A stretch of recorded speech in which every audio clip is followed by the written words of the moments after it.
Hey guys, welcome back to my channel, and today we're making these absolutely beautiful and soft 48-hour croissants.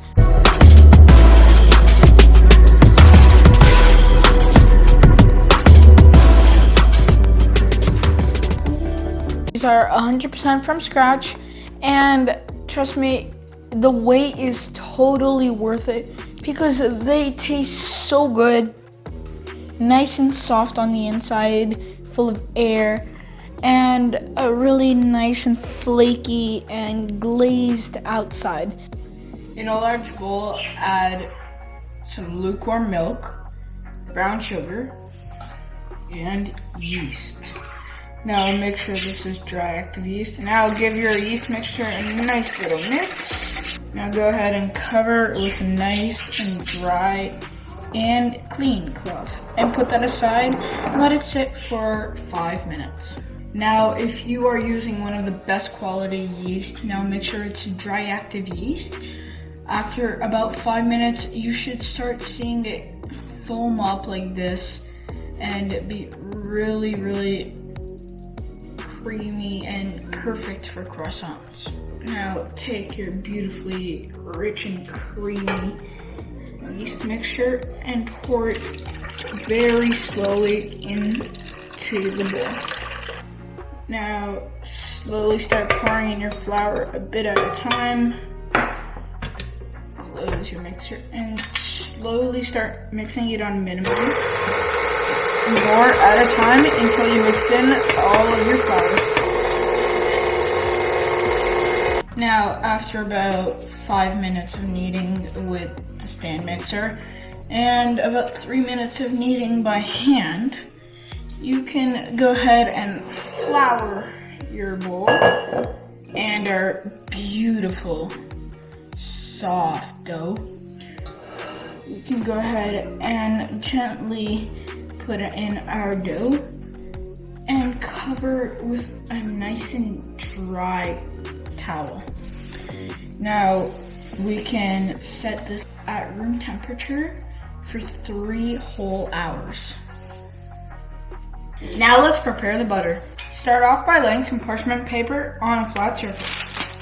Now lay out your sticks of butter like so into a rough square shape. Add a piece of parchment paper on top and using a rolling pin, start rolling it out gently.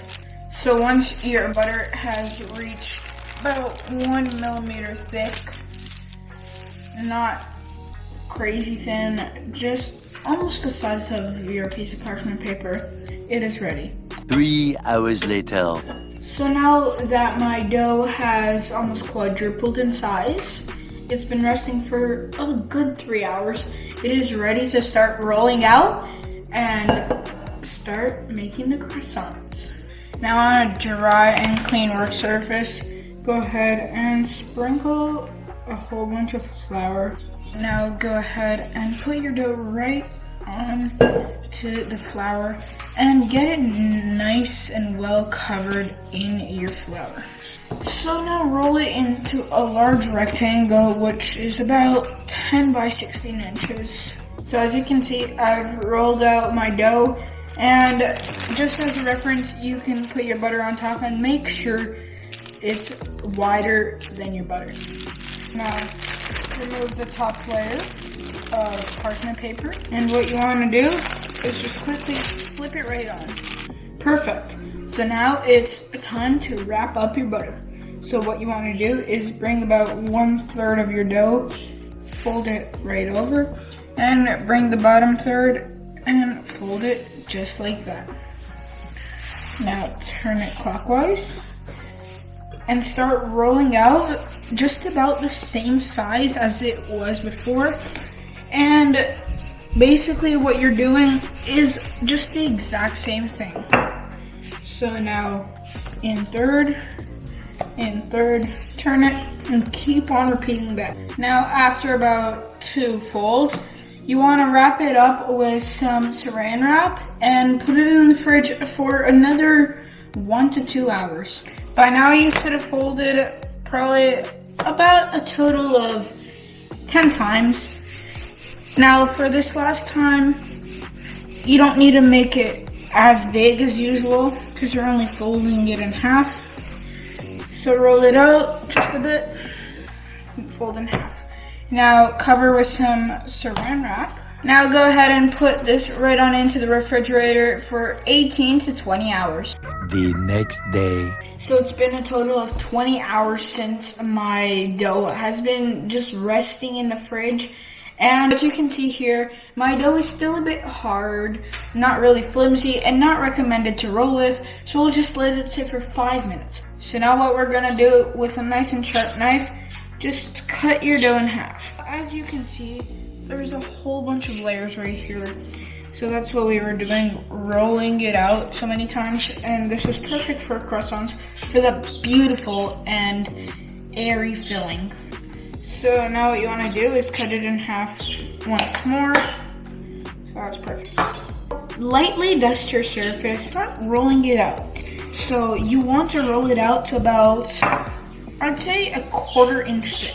Once you've rolled your dough into a rough rectangular shape with the same knife, you just want to trim off the part that's more round, just so you have like that perfect square shape.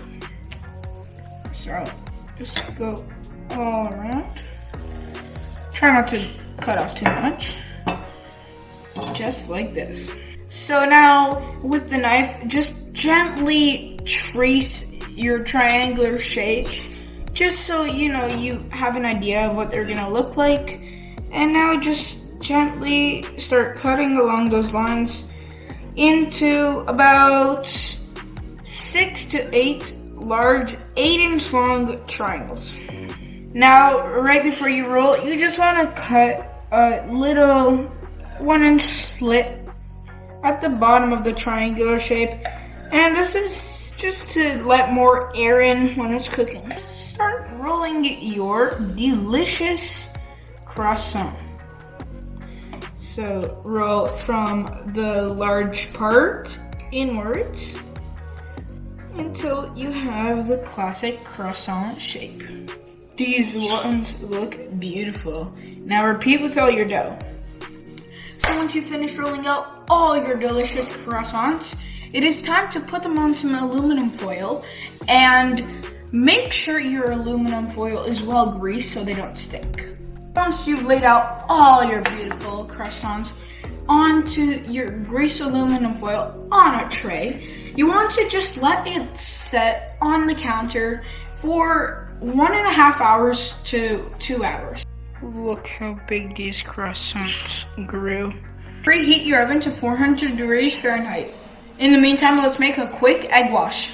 In a bowl, crack 2 eggs and just give it a really good and nice little mix.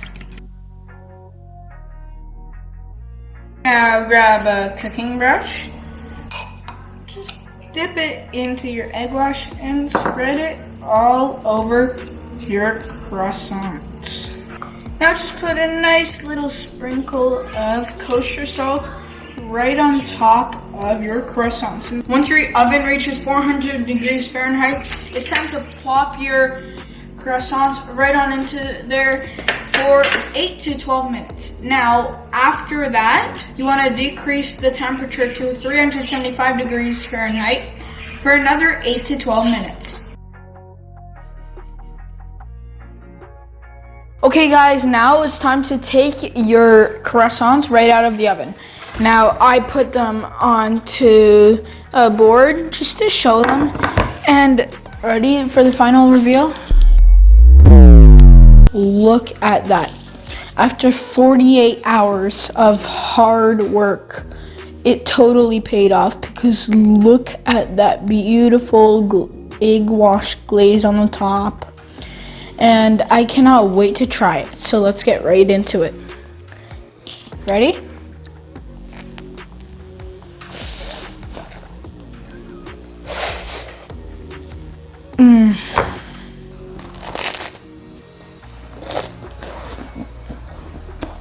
Okay guys, thank you so much for watching this video. If you like this video, make sure you give it a big thumbs up. And if you love my recipes and want so many more delicious tasty, easy, fast, and just wonderful recipes. Make sure you subscribe to my channel and turn on the post notification bell to never miss an upload. Once again, thank you so much for watching this video, and I will see you all next time. Bye.